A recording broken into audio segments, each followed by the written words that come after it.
मराठा आरक्षणासाठी लढा देणारे मराठा नेते मनोज जरांगे पाटील यांची शांतता रॅली प्रत्येक जिल्ह्यात होत आहे.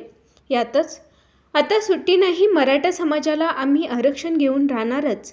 50% आतच ओबीसीतून आरक्षण घेणार आहे. 50% वर बोलायचं नाही, असं मत मनोज जरांगे पाटील यांनी व्यक्त केलं.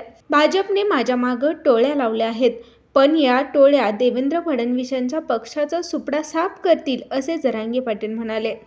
भाजपमधील मराठा खळबळला आहे, त्यांच्यामध्ये मोठी खदखद असल्याचे जरांगे पाटील म्हणाले.